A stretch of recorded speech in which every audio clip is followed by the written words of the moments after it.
Assalamualaikum warahmatullahi wabarakatuh. Bismillahirrahmanirrahim.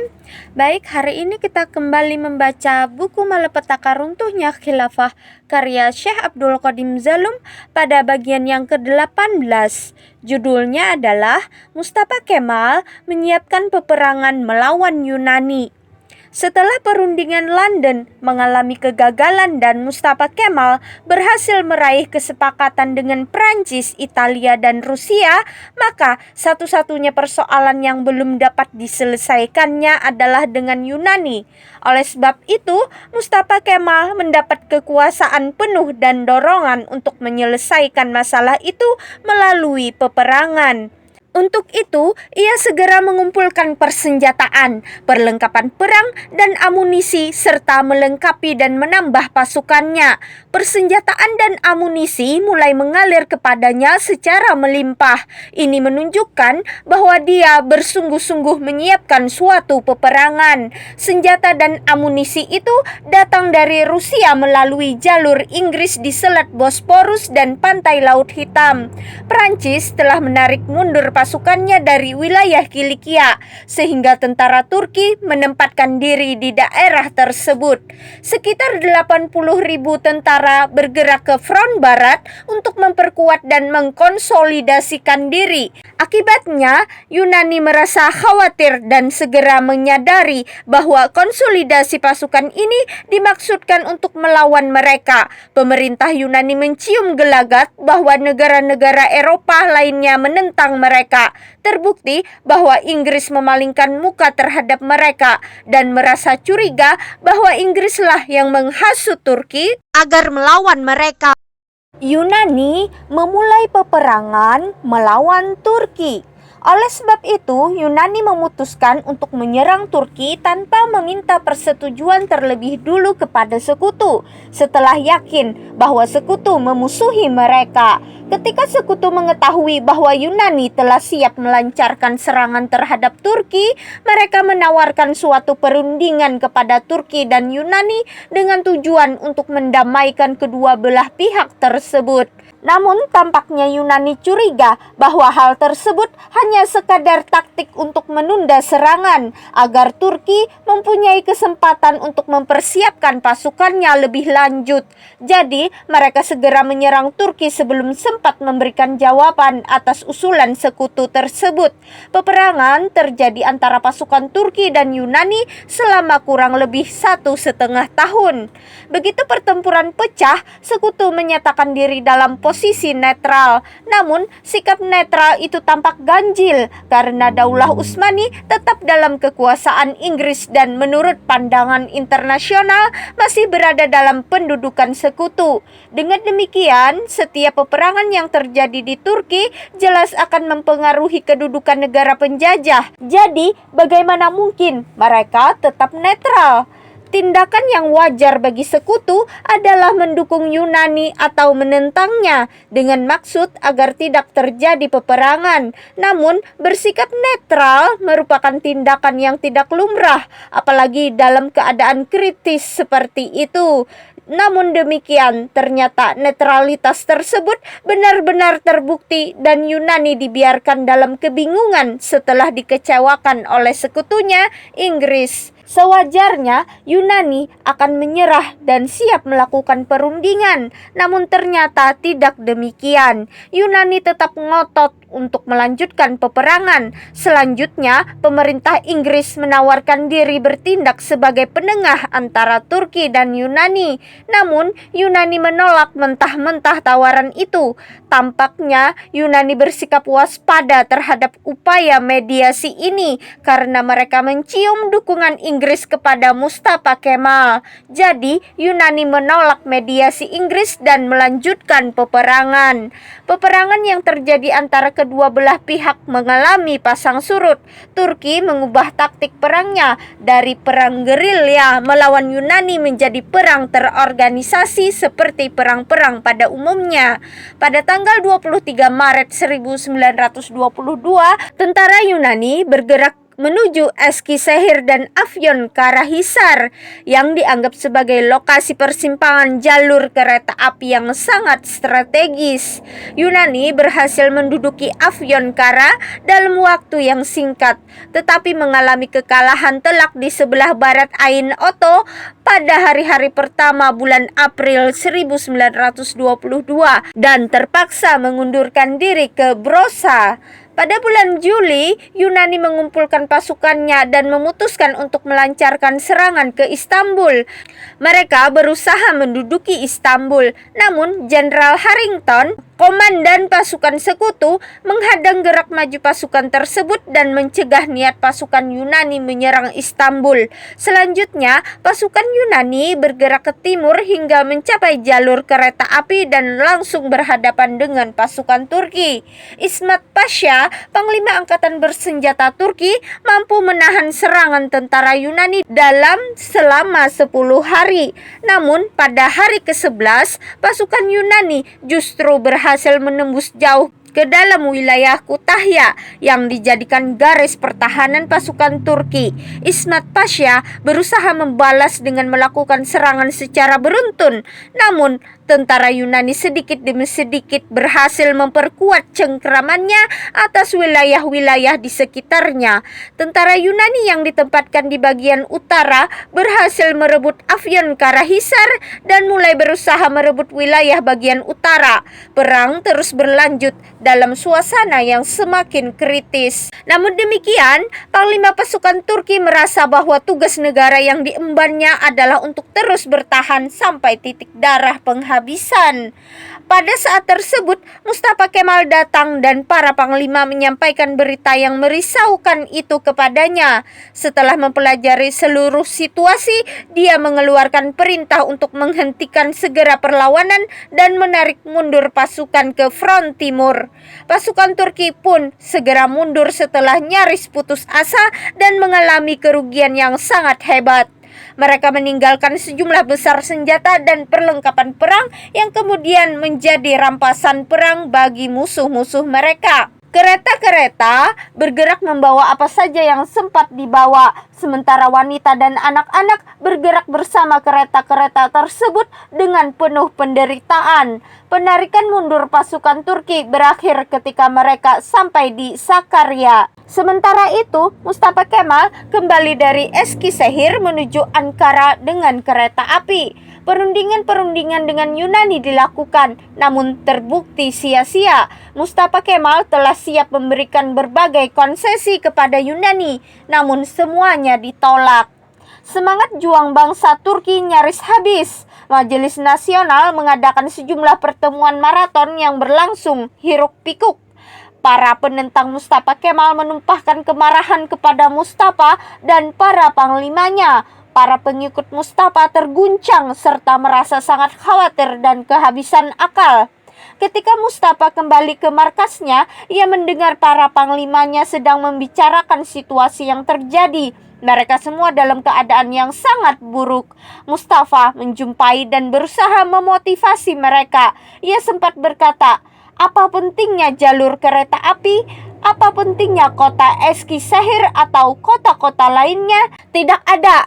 Angkatan bersenjata adalah segalanya dan militer kita tetap kuat. Dalam 4 minggu kita akan dapat menaklukkan musuh kita." Ketika para panglima mendengarkan apa yang dia sampaikan, mereka memandangi Mustafa dengan penuh kebingungan karena kata-katanya benar-benar tidak masuk akal. Namun demikian, perang terus berlanjut dan pasukan Yunani melanjutkan gerak maju mereka. Pasukan Jenderal Papolas bergabung di sebelah barat Sakarya. Tentara Turki dipaksa untuk menyerahkan Kara. Sayap kanan pasukan Turki berhasil meloloskan diri dengan penuh kesulitan. Tidak lama kemudian, sayap kiri pasukan juga dipaksa untuk meninggalkan satu demi satu wilayah mereka. Markas Mustafa Kemal pada waktu itu terdapat di desa Al-Ajwasi. Dia mengeluarkan setiap perintah dari ruangan yang tidak pernah ia tinggalkan, sedangkan Ismet Pasha menjadi panglima angkatan bersenjata. Pasukan Turki kembali mengalami kekalahan. Panglima telah kehabisan akal dan tidak tahu apakah harus menarik mundur pasukan atau tetap bertahan. Mustafa Kemal menyadari bahwa apabila pasukan tetap bertahan, malapetaka dapat terjadi, namun bisa juga tidak terjadi. Akan tetapi, jika pasukannya ditarik mundur, kota tersebut pasti jatuh ke tangan musuh. Jadi, dia memutuskan untuk tidak menarik mundur pasukannya. Situasi menjadi sangat kritis. Yunani menarik mundur pasukan atas tekanan sekutu. Pada tanggal 7 September 1922, pukul 2 dini hari, datang suatu informasi yang mengatakan bahwa tentara Yunani harus membatalkan serangannya dan mulai mengundurkan diri. Pada waktu yang bersamaan, pasukan Turki melancarkan serangan balik kepada tentara Yunani yang sedang mengundurkan diri. Yunani menarik mundur pasukannya, meninggalkan Sakarya dan kembali ke posisi sebelumnya, yaitu di dekat jalur kereta api Anatolia. Di sepanjang perjalanan, mereka membakar desa-desa, menghancurkan sumber-sumber air dengan dinamit, merampas ternak, dan membunuh siapa saja yang mereka temui. Mereka meninggalkan kerusakan hingga ratusan mil dan akhirnya mundur dari Izmir. Pada tanggal 9 September, pasukan Turki kembali menguasai Izmir tanpa menembakkan satu butir peluru pun. Mereka ganti membakar separuh kota untuk menghilangkan jejak pendudukan Yunani. Inggris, Prancis, dan Italia menyerukan gencatan senjata yang diadakan pada tanggal 11 September 1922. Selanjutnya, Yunani melepaskan kekuasaannya atas wilayah Trakya sampai ke Maric. Perang antara Yunani dan Turki pun berakhir. Demikianlah ringkasan peristiwa seputar peperangan antara Mustafa Kemal dan Yunani. Kejadian di atas adalah peristiwa yang sesungguhnya terjadi, bukan propaganda barat yang menggambarkan situasi waktu itu. Peristiwa-peristiwa tersebut menunjukkan bahwa penarikan mundur tentara Yunani dari wilayah-wilayah yang sebelumnya mereka duduki bukan diakibatkan kekalahan mereka dalam peperangannya melawan Mustafa Kemal. Bahkan sebaliknya, mereka mulai menarik mundur pasukannya justru pada saat mereka dalam keadaan unggul. Sementara itu, pasukan Turki nyaris dapat ditaklukkan. Semangat mereka telah habis dan rasa putus asa melanda mereka. Dari rangkaian peristiwa tersebut, jelas bahwa penarikan mundur pasukan Yunani mengindikasikan adanya tekanan internasional kepada Yunani hingga memaksa mereka untuk mundur. Tidak diragukan lagi bahwa tekanan itu berasal dari sekutu. Merekalah Inggris, Prancis, dan Italia yang menyerukan gencatan senjata segera setelah Yunani menarik mundur pasukannya. Dengan demikian, gencatan senjata mulai diberlakukan secara efektif. Inggris mempromosikan Mustafa Kemal secara besar-besaran. Inggris memanfaatkan pertempuran-pertempuran antara Turki dan Yunani sebagai suatu cara yang dapat digunakan Mustafa Kemal untuk menghapuskan khilafah.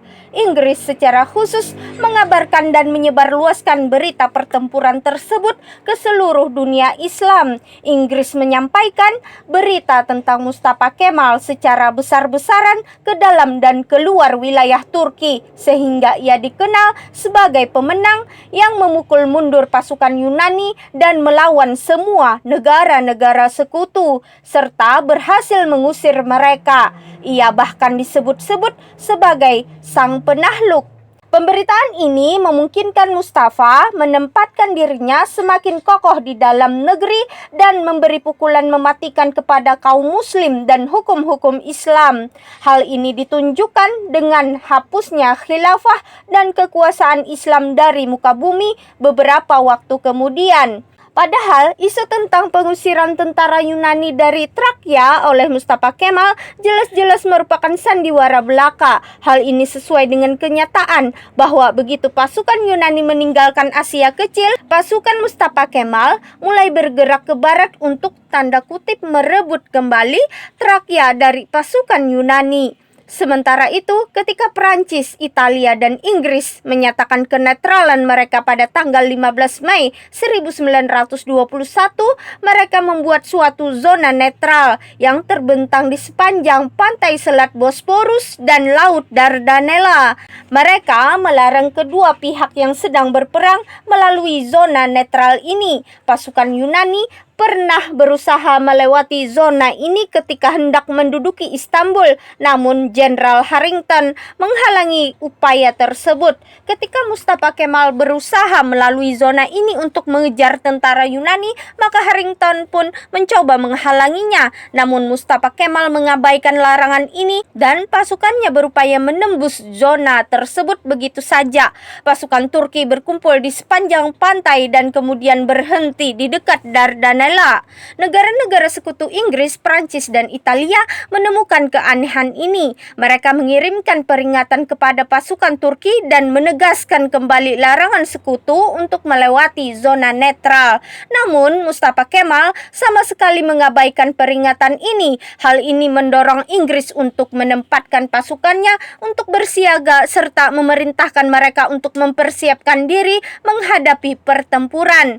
Inggris juga meminta Prancis dan Italia agar menyiagakan pasukannya, tetapi mereka menolak. Kemudian pasukan Prancis menarik pasukannya dari zona netral Çanakkale dan dari garis pantai Asia.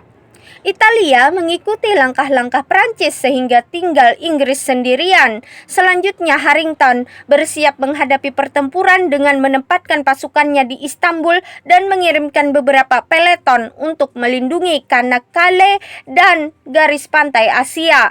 Persoalannya sekarang bukan lagi antara Turki dan sekutu, namun antara Turki dan Inggris. Pasukan Turki berhadap-hadapan dengan tentara Inggris. Pasukan Inggris dapat saja menghadapi pasukan Turki dan mencegah mereka mengejar pasukan Yunani. Apabila mereka sungguh-sungguh berniat melawan pasukan Turki, mereka pasti akan dapat menghancurkannya dengan pasukan darat mereka. Jika tidak, mereka akan dapat menggunakan pasukan angkatan laut dan pesawat-pesawat tempurnya. Sementara itu, Mustafa Kemal pada waktu itu tidak mempunyai kapal perang maupun pesawat tempur.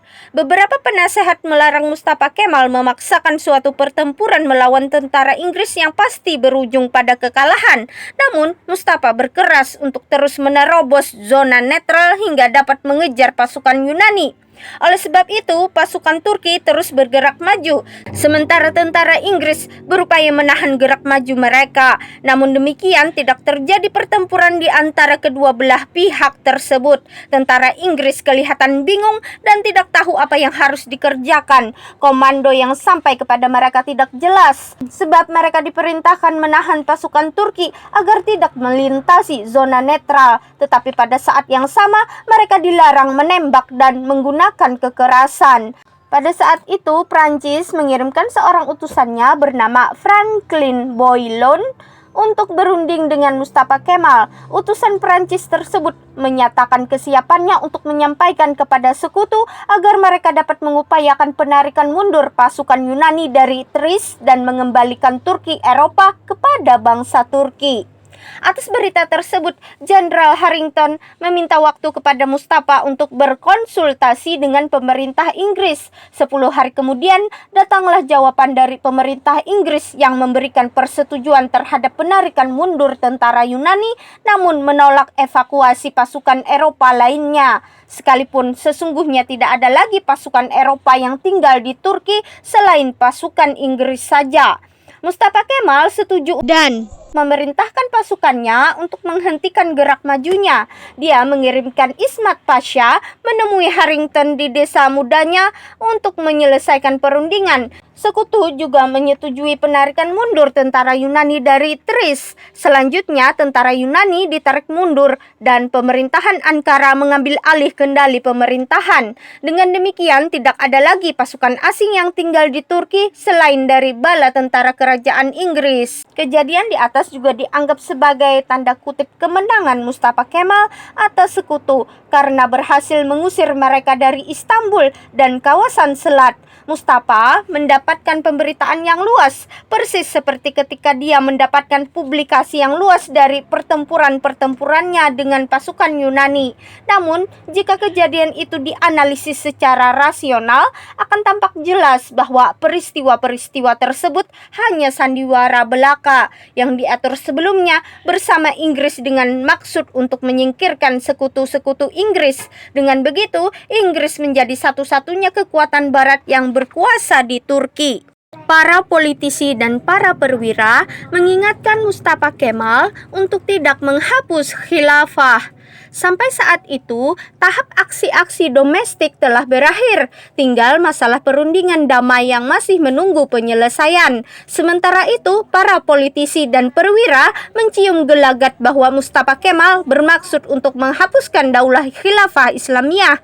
Mayoritas anggota Majelis Nasional menentang pendapat Mustafa mengenai masalah yang rawan ini. Mereka telah menyatakan sikap kepada Mustafa bahwa mereka siap untuk berhadapan dengannya. Sebagian besar kalangan militer juga merasakan niat buruk ini. Di antara mereka adalah Jenderal Qasim Bakir Pasha, salah seorang pendukung setia Sultan. Ia mengingatkan Mustafa Kemal dalam suatu pidato. Ia berkata, "Sesungguhnya, konstitusi yang baru tidak dapat dipandang sah sebagai undang-undang yang legal selama belum dimusyawarahkan bersama negara dan belum meminta pendapat negara terhadap hal-hal yang rawan tersebut.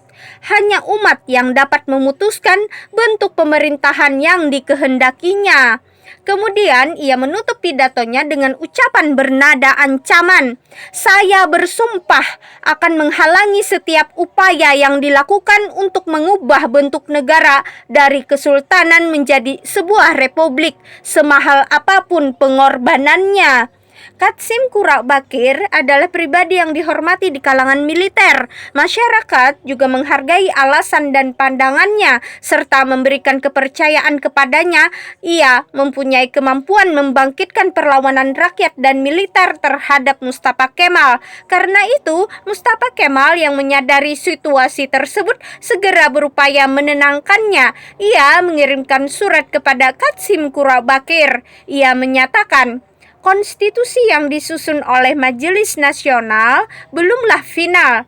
Konstitusi itu hanya berisi sejumlah prinsip umum yang disusun sebagai petunjuk dan pedoman bagi orang-orang yang hendak memimpin negara berdasarkan pemerintahan yang demokratis dan bebas dari kekacauan. Tidak ada undang-undang yang mengurangi kesucian kesultanan dan kesucian khilafah atau yang mendorong ke arah pengambilan sistem pemerintahan republik. Orang-orang yang membayangkan bahwa kami berniat menghancurkan kesultanan dan mengganti hukum-hukum sultan dengan hukum-hukum republik sesungguhnya hidup di planet lain, yaitu planet fiksi dan khayalan." Surat ini ternyata memberikan pengaruh terhadap Qasim Bakir dan orang-orang lain sehingga badai itu pun reda. Mustafa Kemal menyadari bahwa dia tidak akan mampu menegakkan suatu negara republik jika dia tidak mengandalkan suatu kekuatan yang besar yang memungkinkannya mengatasi lawan-lawannya. Untuk itu, dia menyiapkan kekuatan yang dibutuhkannya dengan segala upaya. Dia sangat tertolong dengan publisitas yang disebarluaskan oleh Inggris ke seluruh Turki dan dunia Islam. Oleh karena itu, ketika dia merasa telah memiliki kekuatan yang diperlukan dan ketika dia dapat mengandalkan dukungan kekuatan yang besar dari kalangan militer, dia mulai melaksanakan upaya untuk meraih tujuan yang selama ini dia sembunyikan. Dia mulai berpikir untuk menghapuskan khilafah. Sementara perundingan damai sedang dilangsungkan untuk menyelesaikan masalah-masalah kenegaraan. Demikian pembacaan buku Malapetaka Runtuhnya Khilafah pada bagian ke-18. Semoga bermanfaat. Wassalamualaikum warahmatullahi wabarakatuh.